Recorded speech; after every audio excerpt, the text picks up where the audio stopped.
Since the airing of the debate on the morning of September 26th, there has actually been much debate on who won. Those of us who saw it on the television, which might I add was pretty wonderful, thought that Senator John F. Kennedy had won, while many of those who tuned in on the radio believed Richard Nixon had. Now, this might have had something to do with the way they presented themselves on the television. John F. Kennedy looked sharp and dapper and ready to address the issues. This was highly contrasted by Nixon, who was sweating, had no makeup. He looked pale and sickly skinny, and his suit blended right in with the wall. Let's take a look, shall we? There is no question but that we cannot discuss our internal affairs in the United States without recognizing that they have a tremendous bearing on our international position. As you can see, Nixon's appearance has drastically impacted our perception of his performance in that debate. It makes you wonder just how much of an impact such a performance will have on his campaign and whether or not it might change the predicted outcome of the election. As far as I can see it, and I've gone over the footage several times, Kennedy was the clear winner. His performance in the debate might just secure him the election. There will be more debates coming up, but after having seen the first one, if you ask me, Kennedy will be the next president of the United States. Not only did he look great, but he was also very well spoken. I'm Vicki Summers, reporting live from Brooklyn, and this is Channel 6 News. I have to leave immediately. Just as things were getting interesting again.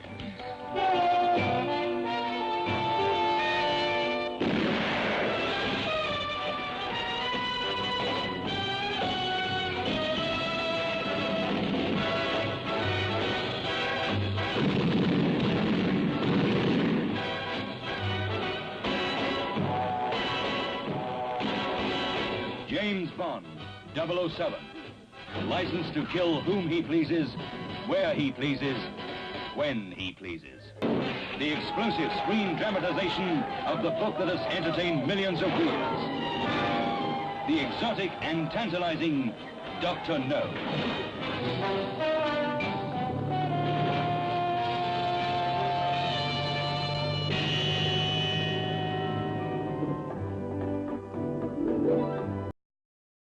Good evening, everyone. I'm reporting live from Washington, D.C., where this morning we buried a young leader of this nation who was taken before his time.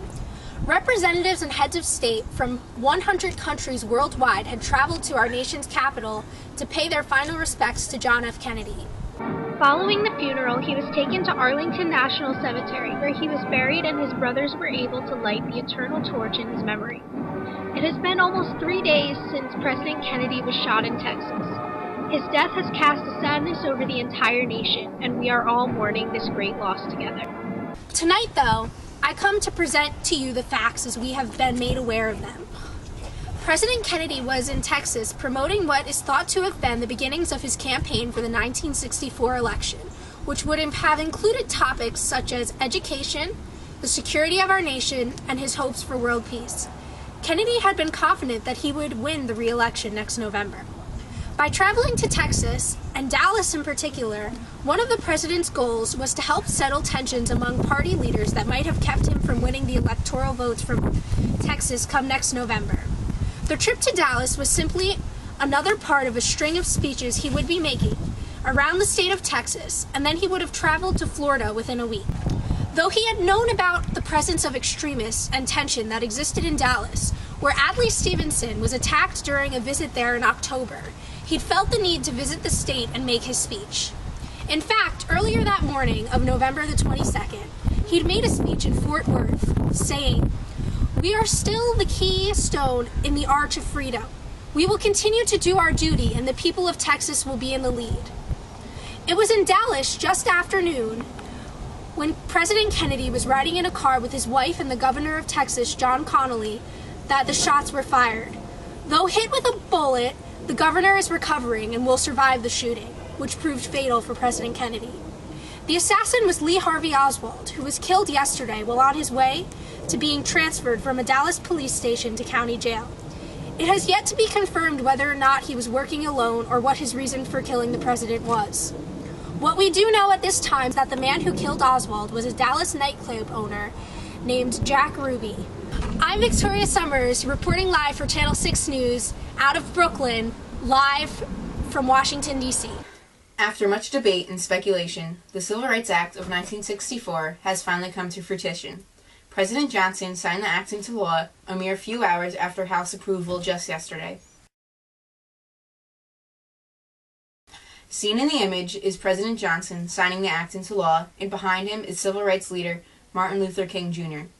The Civil Rights Act is monumental in the ongoing fight for civil rights. The act outlaws segregation in businesses like theaters, hotels, and restaurants, and in public places like a town pool or a public school. In addition, it ends discrimination in employment. Originally proposed by President Kennedy, the act has been changed in a number of ways in order for it to get passed.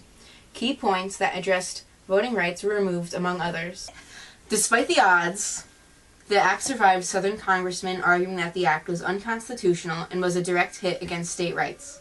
African Americans around the country celebrate, but time will tell if this act is enforced or simply causes more racial violence and protests.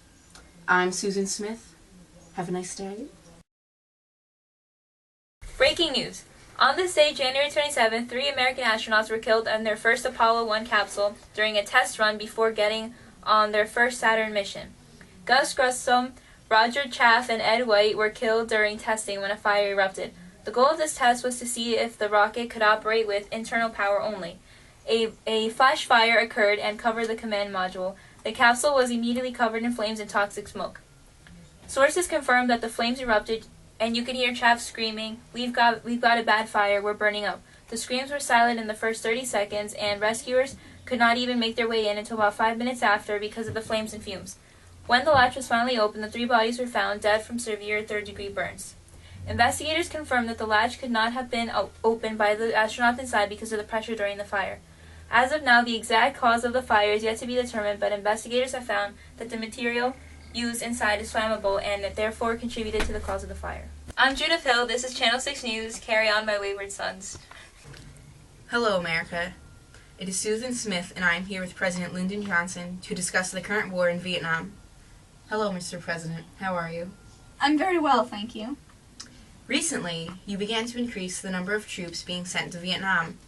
Can you explain your reasoning for this? Of course. Firstly, the nation made a promise to the people of South Vietnam to protect them from oppressive communists. We promised to aid them, not to fight the war for them. That's true, but I cannot on good conscience leave these people in the dark. It's not the American way. America cannot risk appearing weak as well. So our reputation is more important than our Americans' lives? I did not say that, did I? By maintaining an image of strength, our nation will remain protected. How would you say the war is going right now? Good or bad? A lot about the war is confidential. I can say, however, that the progress is going well. Then how can you explain the American lives that are lost every day? Unfortunately, in a war, lives are lost no matter what, good or bad. These lives would not be lost if you were not increasing troops in a war that America has no business fighting in. Unfortunately, much of America's youth has the same opinion as you. Those protesting the war must know that America's best interests are at heart here, and I'm doing everything for them. Thank you for your time, Mr. President. Good to see you. I'm Susan Smith, reporting America's News. That's very nice. It's been raining relentlessly for the past 3 days, and the sun is finally coming out, as well as some skin. This is the kind of event you don't show up late to unless you want to park 5 miles away and walk the rest. This festival is chock full of performers, people, and peace. In the past few days, we've had Tim Hardin, John Sebastian, and Jimi Hendrix take over the stage, as well as the people here at Woodstock. All 500,000 people. On 600 acres of what seems to be carefree teenagers, talented musicians, style, and lots of trash, the youth of America has separated from their previous perfect generation and has made a statement. This is the new one. They're making it perfect in their own way with fun, drugs, the music, the peace. Maybe the idea of perfect is too far-fetched. Or am I sounding too young for my age now? I'm Rosette Striper, and this is Channel 6 News. The Zodiac Killer strikes again in Northern California. His latest victims are 20 and 22-year-olds Brian Hartnell and Cecilia Shepard. The two of them were attacked by the Zodiac Killer in Lake Berryessa at Napa Valley while they were on a picnic. They were found by a father and son fishing in a nearby cove who came running when they heard the pair's screams. Hartnell is in critical condition now after surviving 8 stab wounds to the back. Unfortunately, Shepard died because of her injuries. At 7:40 p.m., the killer called the Napa police to report his victims. Police are still asking for the public's help for any tips that may lead to the Zodiac's arrest. Unfortunately, this is the third pair of confirmed victims, and it does not seem like the killer would stop anytime soon. Last month, the Zodiac sent 3 letters that were received at the Vallejo, the Times Herald, the San Francisco Chronicle, and the San Francisco Examiner. They're nearly identical letters to credit for the shootings at Lake Herman Road, Blue Rock Springs. Each letter also contained 1/3 of the 408 symbol cryptogram, which the killer claimed contained his identity. On August 8th, Donald and Bette Hardin of Salinas, California, cracked the 408 symbol cryptogram. It contained a misspelled message in which the killer claimed to be collecting slaves for the afterlife. No name appears in the decoded text, and the killer said that he would not give away his identity because it would slow down his collection of slaves. Though, in a letter that was sent to the San Francisco Examiner on August 7th, the Zodiac killer for the first time used Zodiac as a way to identify himself. Again, if anyone knows anything about the killer, report it to the police so then we can stop this madman from hurting our children. This is Dolly Doors, signing off.